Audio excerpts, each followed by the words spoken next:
Quanto acabou o jogo? Inglaterra ganhou, né? Pois é, minha mãe é croata, tá? Então, paciência, né? Esperança era baixa, né? Hã? Tá na prorrogação? Então temos esperança ainda. Os poucos croatas aqui. Pessoal, obrigado por terem vindo aqui. A ideia realmente é estar tendo uma perna um pouco mais focada em business. Meu nome é Boris Kuska, sou engenheiro de formação, sou engenheiro eletrônico, tá? Então, vim para o lado de business depois de um certo tempo. A ideia é realmente estar mostrando aqui o open source, como está sendo adotado no mercado em geral e como a importância, né, da velocidade de inovação que o open source traz, né? Eu acho que esse é o principal ponto e é o que tem impulsionado tanto o open source. Fora outros pontos que vou até cobrir também, né, sobre eliminar lock-in, né, a gente sair dessa onda de ficar dependente de determinado fornecedor.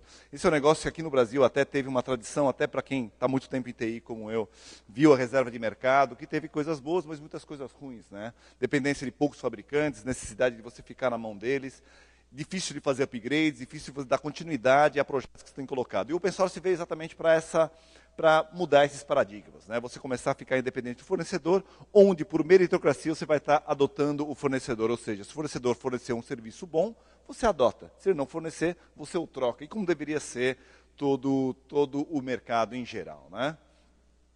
Posto isso, né? Só posicionar um pouco o mercado, tá? Então a ideia é que está só posicionando o mercado, né? Muita gente está falando sobre startups e o poder das startups, né? Na verdade o que o pessoal fala é sobre tecnologias novas, né? Startups nada mais é do que utilizar as infraestruturas que a gente tem atualmente, né? Com cloud computing públicas, né? A possibilidade de você passar um cartão de crédito, ter uma estrutura para abrir uma empresa baseada em tecnologias, obviamente fomenta a aparição de empresas novas, né? Principalmente startups, aí você está falando de fintechs também, você está falando de insurtechs e coisas assim, né? E cada vez mais você começa a ver essas empresas se transformando em unicórnios, né? Então efetivamente colocando, ou no mínimo, né, começando a serem absorvidas por outras empresas. Mas efetivamente a gente vê a tecnologia que as startups estão trazendo, estão chamando a atenção de outras verticais. E aí você começa a pensar, vou dar um exemplo interessante aqui, né? Os próprios bancos, né, no começo eles não estavam se preocupando tanto com startups, com as fintechs mais especificamente, porque falaram assim, cara, nenhuma fintech vai conseguir chegar num tamanho suficiente para começar a concorrer com um banco de grande porte. Isso é verdade.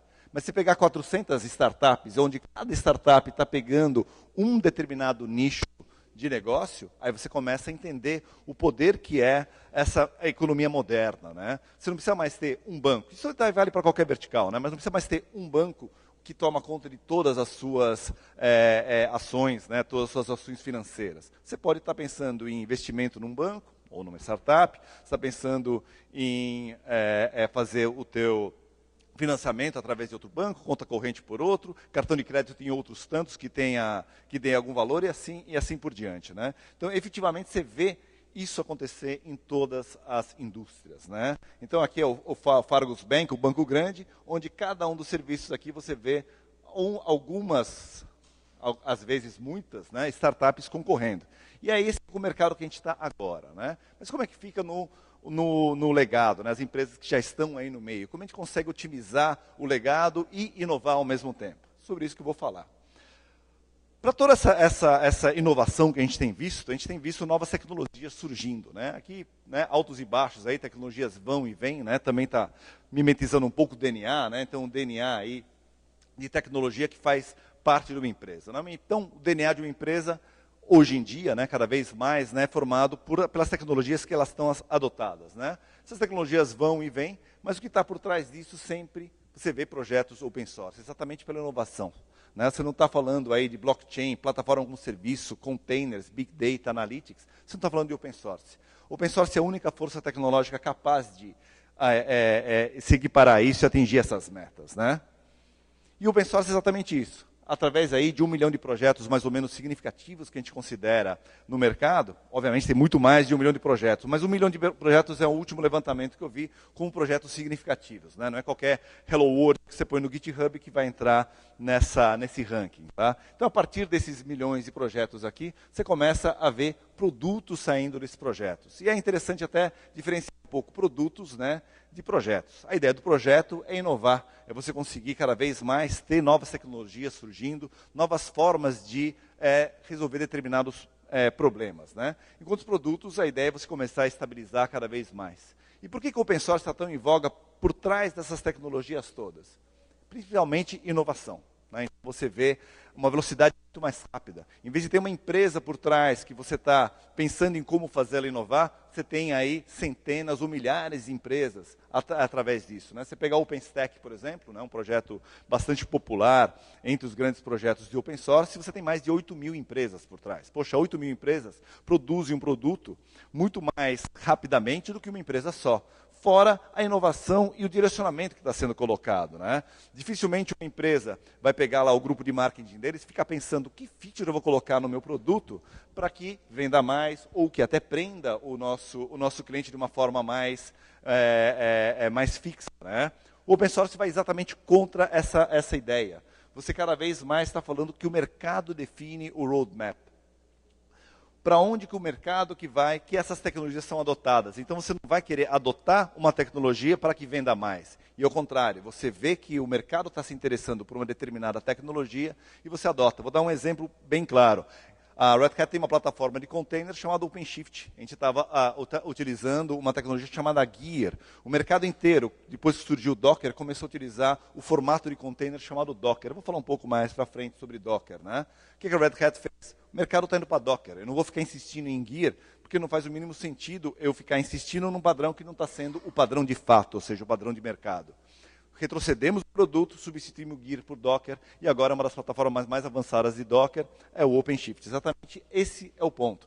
Você não ir nadando contra a maré, e sim adotando as tecnologias novas e ajudando que essas tecnologias consigam evoluir. Né? Até voltando ao Docker, a Red Hat é o segundo maior fornecedor de tecnologia do Docker, né? Onde a própria Docker é número 1, Red Hat é número 2. Né? Idem Kubernetes, número 1 é Google, número 2 é Red Hat. Então, efetivamente, a gente faz parte aí das comunidades para que isso daí seja adotado, seja desenvolvido e seja adequado para cada uma das necessidades. E aí, lógico, né? Quando você tem, por exemplo, no OpenStack 8.000 empresas colaborando, os padrões necessariamente são abertos. Como é que você faz para um produto ser compatível com 8.000 fabricantes sem utilizar padrões abertos? Uma coisa não necessariamente está vinculada à outra. Open source não é igual ao Open Standards, mas é tão intimamente ligado que você não consegue enxergar uma coisa sem a outra.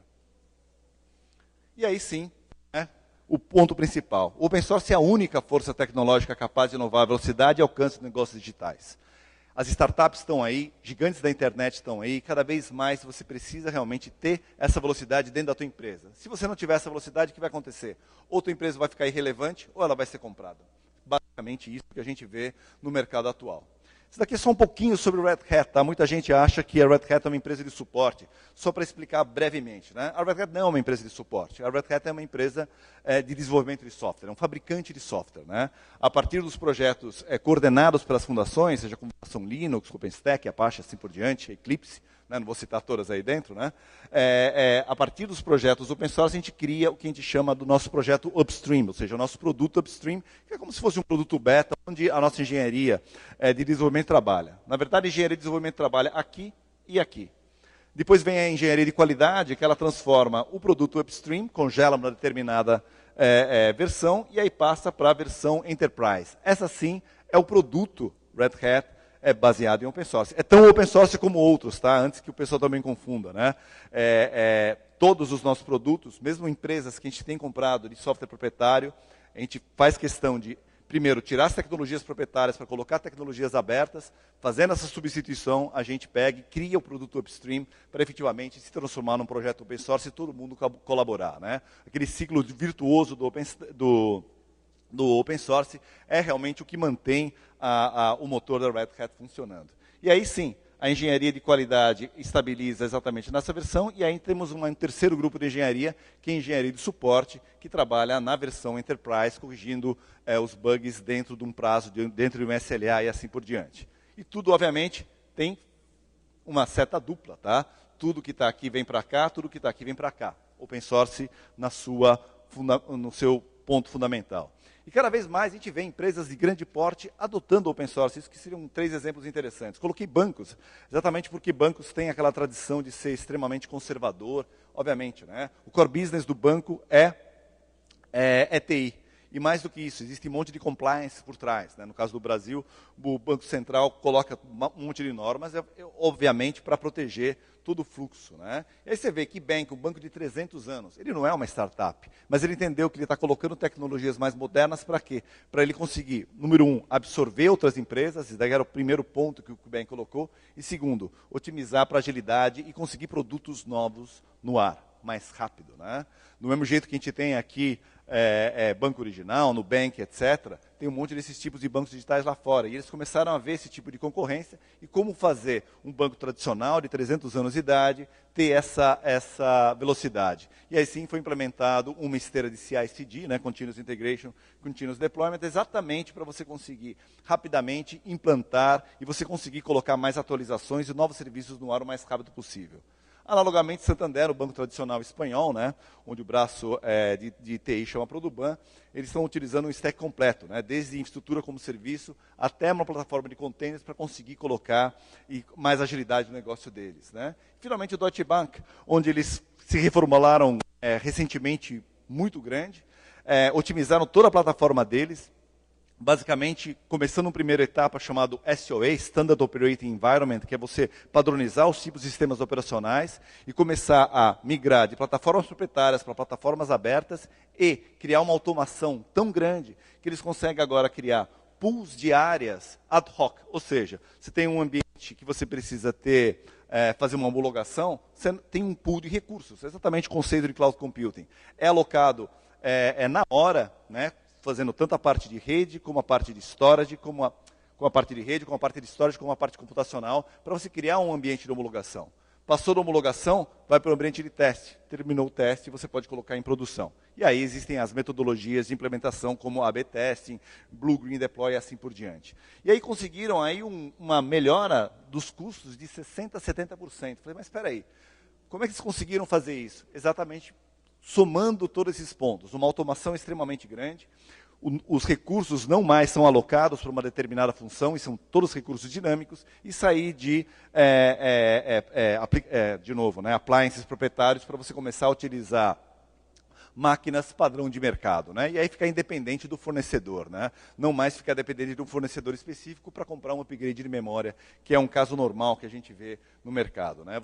O que a gente tem visto aí no mercado muito comumente é a peça fundamental computacional no mercado que a gente vê hoje são máquinas com 2 sockets, seja Rack Mountable, seja Blade, é o que a gente usa como peça fundamental. E toda aquela parte, né, dos grandes appliances redundantes estão sendo substituídos por arquiteturas de software redundante, né? Então, a resiliência do hardware proprietário, extremamente caro, está sendo substituído por uma resiliência de uma arquitetura de software que, obviamente, com custos mais controlados.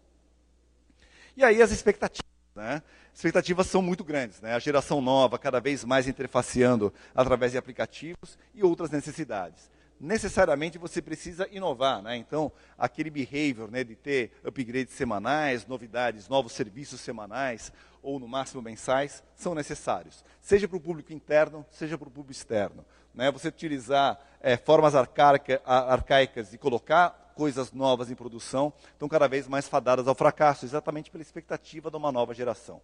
Você precisa realmente atendê-las. E aí que vem um ponto importante. Como é que você atende esse ponto? Primeiro vem a filosofia de desenvolvimento. Em vez de desenvolver de uma forma monolítica, cada vez mais a gente está utilizando a ideia de microserviços, né? E aí, microserviços, você consegue realmente fazer deployments muito maiores, né? Muito mais rápidos, né? Você fatia, então, uma aplicação monolítica em pequenos pedaços, e esses pedaços eles são desacoplados um do outro. Com isso, você consegue rapidamente substituir um pedaço ou por um software, pode ser até um software de prateleira de um outro fornecedor, para substituir uma tecnologia, ou desenvolver com menor impacto como um todo. Obviamente que essa proporção de uma empresa tradicional, né, que faz 7 deployments por ano, comparando com uma empresa ágil, que faz de 48 até 200 vezes, é brutal. Tá? Então você tem 2 ordens de grandeza, mais deployments por ano, comparando com as formas tradicionais de waterfall, de desenvolvimento e assim por diante. Isso que impacta, em geral, na verdade, muita coisa, né? Então, os concorrentes estão se movendo muito rápido. Você também tem que se mover rápido. Mais do que isso, eu estou falando aí de 200 vezes 4, né? Estou falando aí de 800 né, deploys por ano, mas pega uma Amazon, por exemplo. Você tem 800 deploys por dia. Você está falando aí de um Google, que é mais do que isso por dia. Pô, esses gigantes de internet, eles não podem estar concorrendo? Na verdade, sim. Tem 4 impactos grandes que a gente vê gigantes de internet. Primeiro, eles podem, efetivamente, abrir uma concorrência e começar a entrar num mercado que a gente não pensava. Né? As próprias operadoras sentiram isso. Né? O projeto FI da Google lá fora coloca um monte de Wi-Fi, né? Mais de 1 milhão de pontos de Wi-Fi, para você começar a eliminar operadoras e começar a utilizar um celular baseado em Wi-Fi somente. Lógico que é um pouco mais complexo, existem acordos para você finalizar o gap com operadoras mesmo. Mas começa a ver, né? Google concorrendo com operadoras. Né? Estava vendo aqui a palestra anterior, né? A Apple estava se mexendo para entrar no mercado de healthcare. Teve alguns problemas enormes, eles acabaram desistindo. Mas você começa a ver que esses gigantes, realmente, eles estão começando a pensar. Então, a própria concorrência do gigante é uma alternativa. Segundo ponto, infraestrutura. Esses caras todos têm infraestrutura para vender. Tanto uma Amazon como uma Google, etc. Né? Google Cloud, AWS e assim por diante. Então, nada impede de você ter um concorrente que utiliza uma estrutura muito fácil. Hoje em dia, um pequeno grupo de pessoas consegue abrir um negócio baseado em tecnologia com muito menos recursos do que a gente tinha até um tempo atrás. Uma empresa nem se fala, né? Você imagina 10 anos atrás que quer abrir uma empresa, você começa comprando um data center, implementando um ERP, colocando todos os sistemas no ar e assim por diante, né? Inviável, né? Hoje em dia, com cartão de crédito, efetivamente, você já tem uma estrutura básica para você colocar lá um produto no ar, né? Pelo menos um MVP e assim por diante. Então, assim, mesmo assim, você acha, tá bom, então eu acho que nem meus concorrentes, nem os gigantes da internet estão me incomodando. Qual é a outra forma desses caras impactarem? Simplesmente por referência. Tá? Lembrando que os teus funcionários, os teus usuários são acostumados a utilizar Uber, Airbnb, Facebook e assim por diante. Interfaces fáceis, leves, que toda hora são colocadas. A barra está muito alta. E exatamente aí é esse tipo de plataforma que ser comparado. E ainda tem a quarta opção, que é o maldito do Shadow IT. Se o teu SLA com o teu cliente interno não for o suficiente, nada impede um departamento passar um cartão de crédito e começar a implementar um determinado projeto. A princípio, só uma prova de conceito, depois só um piloto. Quando vai ver, ele já está ferindo o compliance da tua empresa, colocando dados que não deveriam colocar numa nuvem pública. Para dar um exemplo, né? Fora a falta de controle que o pessoal de TI tem. Então, efetivamente, você vê que o mercado já está indo nessa direção. E os gigantes de internet estão por trás, fazendo esse motor girar cada vez mais rápido. E aí sim, você precisa aumentar a eficiência de TI com automação. Se você não tiver automatizado, vai fazer tudo na mão, você primeiro está em risco e segundo a velocidade é baixa. Isso aqui é um exemplo interessante. A Knight Capital era uma empresa de investimento. Ela utilizava algoritmos dentro dos computadores deles para fazer compras e vendas de ações. Hoje em dia é bastante comum até esse tipo. Isso daí foi 6 anos atrás, tá? Em 2012. E olha só que interessante. Numa noite fatídica, aqui eles resolveram fazer um update nos 8 servidores. Falaram assim, cara, 8 servidores eu faço na mão, para que automatizar 8 servidores? Pois é, teve uma falha no update, fizeram um update em 7 e o 8º não foi colocado. Não sei detalhes do algoritmo dele, só sei que no final o algoritmo se inverteu por causa desse um servidor que não foi feito update. Comprava-se na alta, vendia-se na baixa. O que aconteceu? Em 45 minutos perderam 400 milhões de dólares. Uma empresa que valia 350 milhões de dólares. Em 45 minutos a empresa quebrou, porque não automatizavam ainda naquela época. Tá? Isso foi uma lição interessante, esses são os valores da ação da própria Knight Capital. Tá? Não foi na hora que ele perdeu, mas passou um pouco tempo, ela quebrou, não existe mais. Então a necessidade de automação é imprescindível e necessária, até para evitar isso daí. E aí, para você chegar nesse caminho, né, de você conseguir tudo automatizado, uma estrutura como serviço, ter uma plataforma como serviço, tudo automatizado, obviamente tem alguns passos para serem colocados. Né? As aplicações agora têm uma nova arquitetura. O desenvolvimento tem uma nova forma de desenvolvimento, né? O famoso abordagem DevOps, onde você está colocando o pessoal em operações mais próximo, onde business está cada vez mais utilizando tecnologia como diferencial. Não mais a gente está colocando TI como uma forma de manter o negócio funcionando, mas sim como um potencial de diferenciais. Coisa que a gente já falava há 20 anos atrás, mas hoje em dia é mais do que claro para todo mundo. A infraestrutura cada vez mais versátil, né? Onde você não está falando somente de automação interna, mas também transbordo para a cloud pública, e muito mais do que cloud pública, multi-cloud. Ninguém quer mais ficar preso a uma cloud também, que é uma próxima onda de possível lock-in que a gente precisa tomar cuidado. Né? Então, a gente acabou de sair de várias fases de lock-in. Na hora de adotar agora a cloud computing, é interessante a gente tentar uma neutralidade entre essas clouds. Né? E, finalmente, o processo de operações, com mais automação, mais ágil para estar evoluindo. E aí os 3 pontos, infraestrutura moderna, as aplicações com uma nova forma de desenvolvimento e os processos, né? E aí sim vem aquele ponto, né? Qualquer metodologia ou abordagem nova que você coloca envolve os 3 pontos, né? Ferramentas, processos e pessoas. Onde ferramentas e processos conseguem ser estipulados, acordados, etc. A parte de pessoas é uma parte cultural.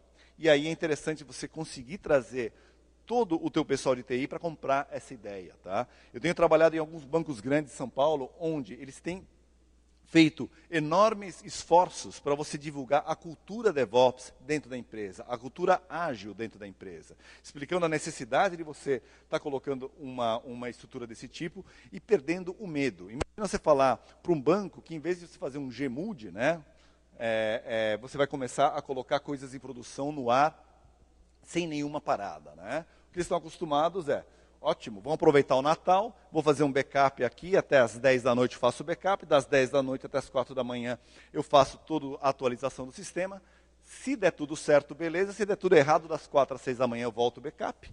Sempre lembrando que voltar backup é bem mais difícil do que fazer backup, né? Fazer backup a gente faz. Voltar, que difícil você ter o processo de teste e assim por diante. E aí se deu tudo certo, né? O backup voltou, às 8 da manhã, você está exatamente no ponto que você começou. Esse é o normal, tá? Não é nada incomum isso que eu estou falando.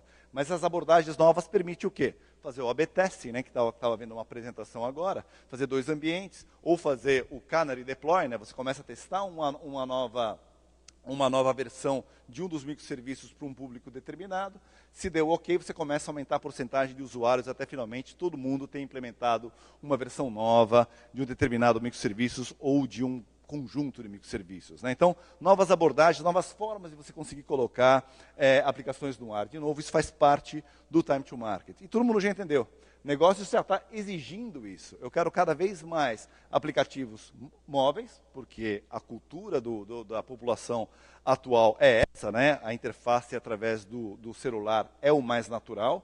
Né? Antigamente a gente falava até do mobile first, agora já vi muito sobre mobile only, né? O que importa é você ter a aplicação no mobile. Os desenvolvedores cada vez mais ávidos por novos frameworks, novas tecnologias, e aí vem um ponto importante, né? Operações que tudo seja automatizado e estável, enquanto que desenvolvedores querem tudo que é de novidade. Como você conseguir ter controle de operações mantendo essa liberdade para os desenvolvedores, né? Lembrando, tecnologias novas estão surgindo exatamente para resolverem problemas novos. E novas formas de você estar interfaceando. O mundo, há pouco tempo atrás, não tinha Internet of Things, não tinha inteligência artificial, machine learning e assim por diante. Como tratar os dados que vêm desses pontos, né? E aí, obviamente, existem frameworks específicos para isso. E aí, mudanças fundamentais que a gente tem visto, né? Então, as aplicações monolíticas passaram para NTs, né? Que ainda é o que mais se vê por aí, já tem uma certa independência, e agora a gente está passando para microserviços, que finalmente você começa a desacoplar cada um desses pontos para conseguir implementar e diminuir o risco de implementações, né? Do data center a gente está mudando para host, para cloud híbrida e agora a multi-cloud, né? Ter essa possibilidade de transbordo é onde a gente quer chegar. E, finalmente, processos, né? De waterfall, onde você, cada 6 meses, 4 meses, colocava uma novidade no ar para você começar a falar sobre DevOps e aí sim está fazendo deployments diários, né? Até várias vezes. Né? Faz pouco tempo eu estava num evento da Local Web, o pessoal do Nubank estava lá, estava comentando que eles fazem 40 deploys todos os dias. Pô, legal, cada vez tem algum avanço em algum sistema, seja externo, seja interno. É exatamente aí que a gente quer chegar. E aí, complexidade está chegando, né? Infraestrutura, a gente tem servidores físicos, virtuais, nuvem pública, nuvem privada, e a gente viu uma evolução, né? O workload aumentou, obviamente, do físico para o virtual em uma ordem de grandeza, né? Do virtual para a nuvem privada não aumentou a quantidade de workloads, mas efetivamente a complexidade, você começa a falar sobre isso, né? Tem fatores de latência, segurança, enfim, o custo envolvido, como você está conseguindo colocar, né? E a nuvem pública, idem, né? As preocupações estão sendo colocadas. Mas para que você utilize isso de uma forma eficiente, você tem que pensar numa camada a mais, que aí sim os containers, que é a forma de você fatiar a aplicação em pedaços, para você conseguir efetivamente ter uma escalabilidade horizontal e escapar dos grandes servidores monolíticos proprietários e você conseguir e pagar uma fortuna para eles, né? O container foi a resposta que você teve para você conseguir provisionar de uma maneira mais eficiente. Então, imagina uma máquina virtual, para você pegar e atender mais demandas que você coloca, para você provisionar uma máquina virtual demora minutos. Se você coloca essa máquina virtual numa nuvem pública, ela vai onerar muito em termos de CPU e memória, sai muito caro. E o pessoal aprendeu isso na prática, né? Lembrando que o cloud computing não é tão antigo, né? Então, de 10 anos para trás, 10 anos para cá, a gente já viu muitas mudanças, né? Pessoas tentando utilizar a cloud pública pura, né? Viram que realmente teve restrições de lock-in, tentou tirar da nuvem pública para uma outra nuvem pública, ficou preso. Teve problemas de outage, né? Até grandes nuvens públicas já tiveram problemas assim, e o problema de latência mais tradicional. E aí, o container exatamente permite você pegar e utilizar as multi-clouds para você ficar longe do lock-in dessas nuvens, né? E aí, para você automatizar ainda mais, vamos complicar um pouco mais.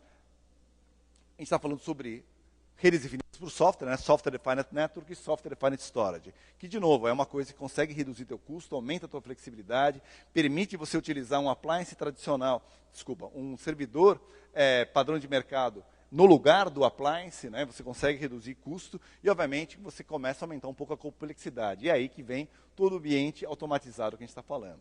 Vantagens são claras, né? Aumenta a agilidade, né? Time to market, coloca mais serviços no ar, aumenta a eficiência, né? Então você consegue utilizar seus assets de uma forma muito mais eficiente, lembrando o caso do Deutsche Bank aí com 60% de economia, uma resiliência maior, né? Então muitas vezes o pessoal acha, não, um grande servidor é muito mais resiliente de uma arquitetura, é o contrário, tá? Uma arquitetura de software mais bem feita é muito mais resiliente do que um servidor, por mais redundante que ele seja, tá? Então, só lembrando, eu trabalhei 15 anos na Sun, vendi muito E10000, e o nosso discurso era exatamente esse. Temos uma máquina com todas as boards redundantes, todos os caminhos redundantes, a gente faz a troca da board com ele em funcionamento, pode fazer drain, lindo, lindo, mas você ficava preso a Sun Microsystems, tinha que comprar deles qualquer expansão de memória assim por diante. Era muito caro, hoje em dia é inviável. Naquela época não tinha muitas alternativas, hoje em dia, graças a Deus, temos. E aí, finalmente, aumento de receita, lógico, com mais serviço no ar, o teu público responde coerentemente. E aí tem a primeira fase, a otimização de TI. Por que otimizar, né? Entre outras coisas, para você alocar mais budget para inovação e menos para manter a operação. Então, é a coisa mais óbvia, né? Como comentei, empresas que já existem no mercado têm um legado. E aí o legado, aqui esse é um slide do Gartner, por isso está em inglês, até desculpa, né? Que eles estão chamando da TI bimodal, né? Onde você tem que manter o tradicional, que é a estabilidade, aqueles sistemas de registro, contra o modo não linear, ou seja, o modo de inovação, o modo de um sistema de interfaceamento, né, de engajamento do teu cliente. Então, a gente tem que manter esses dois em funcionamento. Otimizar esse cara enquanto você habilita isso para você estar inovando. Muitos nossos clientes eles estão pensando no approach de ir migrando daqui para cá, mas a maioria acabou decidindo por manter o tradicional e otimizando e deixar que a própria aplicação que está sendo utilizada vá caducando conforme o tempo e não fazer uma migração propriamente dita. Então, acaba sendo mais economicamente viável. Então, não joguem fora o que você tem, mantenha o que você tem, otimize e comece a pensar numa estrutura mais moderna, né? E aí, governança de nuvens híbridas, exatamente esse o ponto, né? Você tem um tradicional em cima de máquinas virtuais tradicionais, ou mesmo bare metal, você tem que conviver esses caras junto com uma nuvem privada, por exemplo, um OpenStack. E aí você utilizar as nuvens públicas, né? E aí vem ferramentas que conseguem verificar todo esse ambiente como se fosse um painel de controle único, né? Onde, no caso do Red Hat, Satellite cuida do ciclo de vida dos sistemas operacionais, o Ansible, né, bastante famoso aí, por ser um projeto de open source de grande popularidade, né, que cuida da parte de automação. E, obviamente, a gente consegue elevar um nível até um pouco mais. Né? No caso do Red Hat, a gente colocou um serviço de cloud baseado em inteligência artificial, onde ele pega dados, né, dos servidores, despersonifica, obviamente, né, passa criptografado para você fazer uma análise e comparação do que está acontecendo de problemas no mundo e, finalmente, sair um livro de receitas. Né? Se você continuar utilizando o workload do jeito que você está, daqui a 20 dias você pode ter um kernel panic. Coisas assim a gente pode estar colocando. Como corrigir? Tem uma série de ações. Como eu consigo automatizar essa série de ações? Basicamente, ele pode cuspir um playbook e roda no Ansible. Então você roda um playbook que sai desse tipo de serviço para estar fazendo os fixes necessários. Tá? Então é só para dar um exemplo da onde o open source já chegou, onde o tipo de serviço está sendo colocado para você ter o mesmo SLA que você tinha, onde muita gente ainda acredita, não, eu preciso ter os servidores de grande porte para ter esse tipo de resiliência. Não. Uma estrutura mais avançada consegue chegar lá. E aí sim, aquela comparação, né? Escalabilidade vertical, totalmente fora de cogitação. Escalabilidade horizontal, é para aí que a gente está indo. Obviamente tem que tomar cuidado, porque quando você está pensando em escalabilidade horizontal, você tem mais componentes. Tendo mais componentes, tem mais complexidade. Tendo mais complexidade, ferramentas de governança têm que ser colocadas. Lembrando que as ferramentas de governança antiga não estavam ainda com esse cenário. E a gente vê ferramentas novas surgindo no mercado. O que a gente quer? Uma infraestrutura escalável. E aí que entra o ponto. Não basta só ser tudo automatizado. Você precisa realmente pensar em microserviços para você conseguir ter todo esse tipo de função, que faz parte da ideia do cloud computing, né? Ter o chargeback, ou seja, saber quanto que cada tipo de infraestrutura gasta, né? Se eu uso minha virtualização tradicional, quanto que sai para colocar esse tipo de aplicação? Se eu uso bare metal, tem gente partindo para bare metal, tá? Voltando ao bare metal, né? Então uma aplicação que não precisa ter o Live Motion e coisas assim, começar a utilizar direto o bare metal. Você tem menos overhead e elimina o custo do hypervisor, né? Então, utilizando o bare metal, quanto que eu tenho em termos de ganho de custo e quanto que onera em termos de administração? Sempre tem um trade-off, né? Finalmente, numa nuvem pública e assim por diante, né? Autosserviço, né? Você ter essa parte de automação para o ambiente de desenvolvimento, homologação, teste e assim por diante. Finalmente, políticas de controle e fluxos de trabalho, né? Você ter toda a parte de fluxo de controle para você alocar um determinado recurso para um determinado desenvolvimento, né, de um projeto. Você tem que ter, obviamente, aprovações e normas para serem atingidas, né? E aí, em termos de infraestrutura como serviço, né, um grande sucesso no mercado é o OpenStack. Tá? Então, grandes bancos, operadoras, data centers gigantes estão utilizando o OpenStack como estrutura como serviço automatizado. Um dos maiores projetos open source que a gente vê hoje em dia. E melhorias, né, de novo, né, você conseguir ter uma melhoria de performance dos appliances legados que você já tem.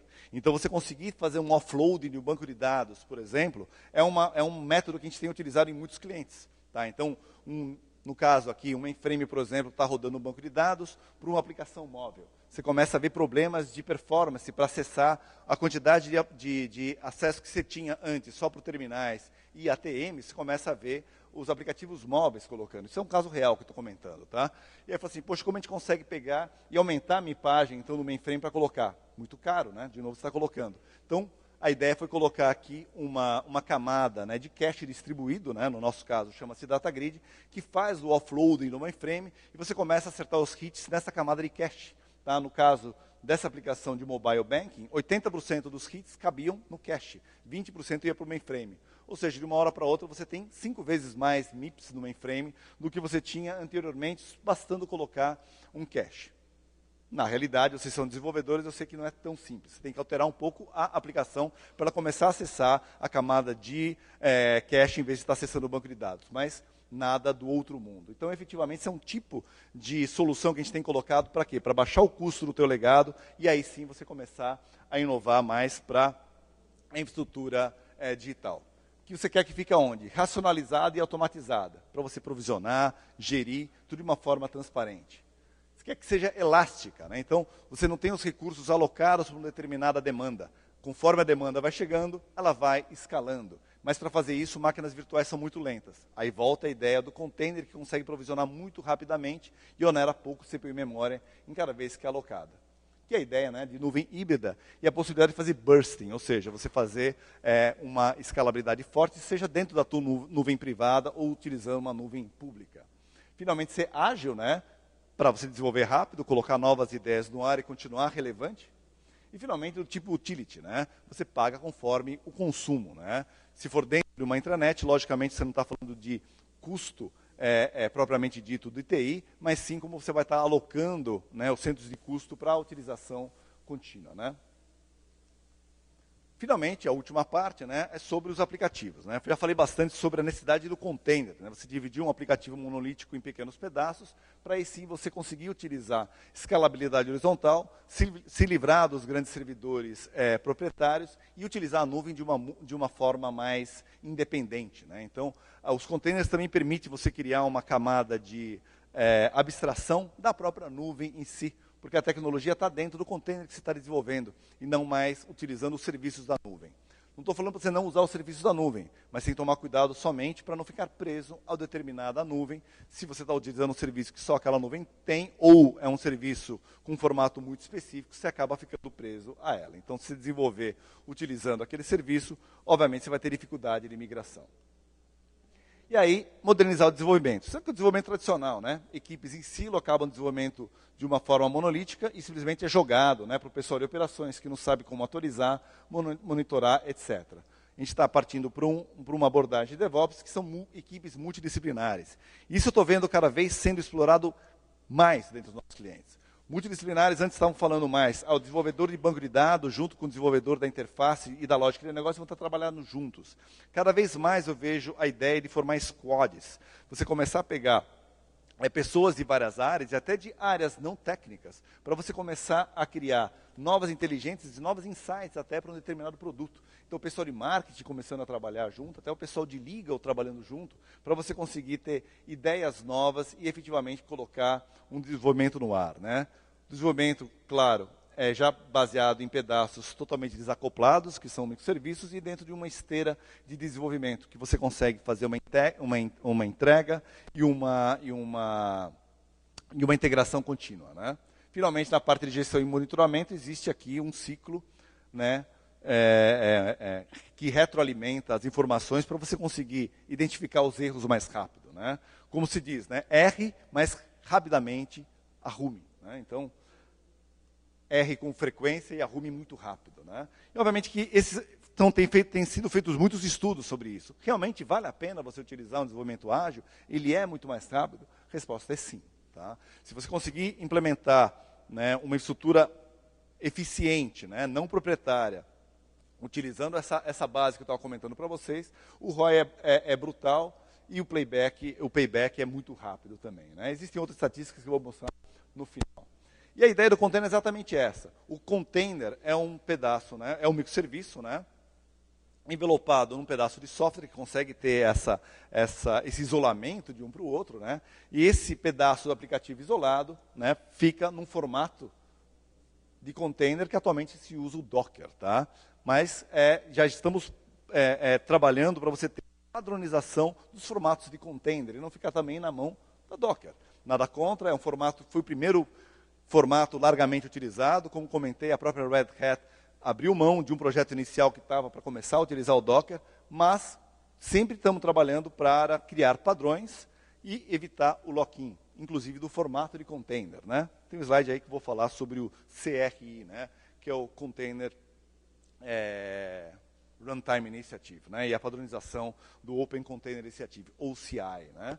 E aí, finalmente, você consegue, através do container, rodar seja no bare metal, seja em virtualizações tradicionais, VMware, Hyper-V, o Heavy, seja numa cloud privada, ou seja numa nuvem pública. Então, a ideia do container permite você fazer esse transbordo e essa movimentação. Tá? Você fala assim, pô, mas então eu consigo pegar um container e rodar em qualquer tipo de sistema operacional? Não.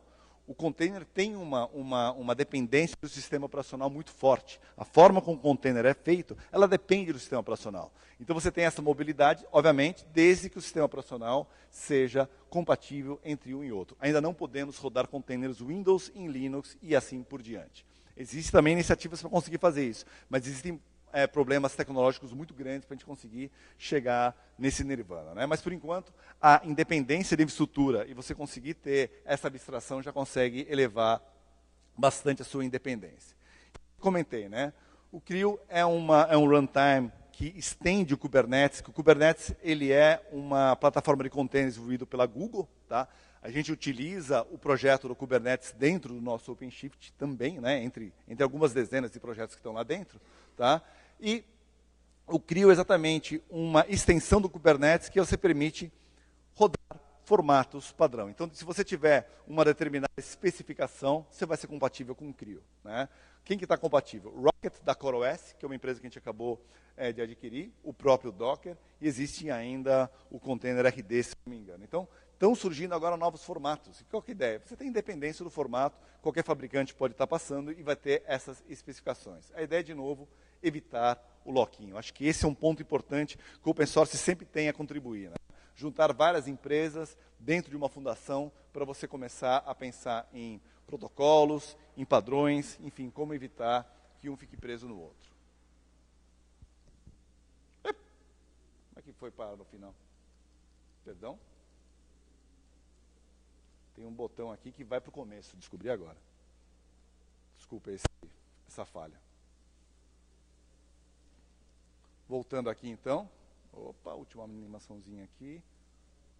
Estamos falando então sobre a padronização de container. E aí cada vez mais você vê a vantagem do container, né? E a utilização de outros componentes de software para você conseguir desenvolver mais rápido também é fundamental.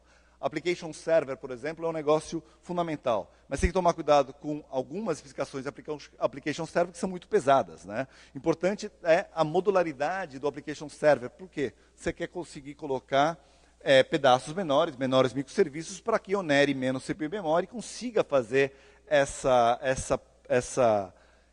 possibilidade de rodar em qualquer uma das plataformas, né? E a ideia é realmente você ter elasticidade, né? Você conseguir provisionar mais instâncias do teu application server conforme a necessidade, seja para mais ou para menos, desalocando os recursos para onde você está colocando.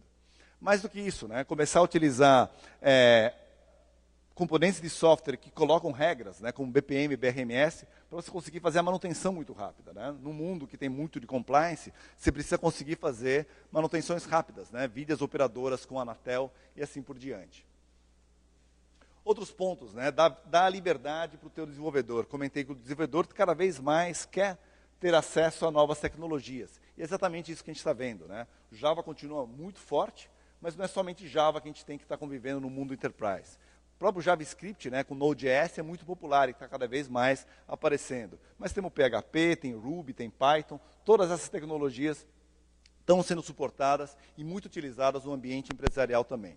Apesar que o Java ainda continua sendo o número 1. A ideia é realmente você conseguir utilizar a melhor tecnologia para o melhor caso, né? Só para entender, seu Wildflower Swarm, esse aqui é o Tomcat, seu Vertex, que é um framework reativo, né, que ele fica monitorando ações que aparecem, né, triggers que aparecem, né, finalmente Node.js e até o .NET, né, coisas que a gente nem imaginava, né.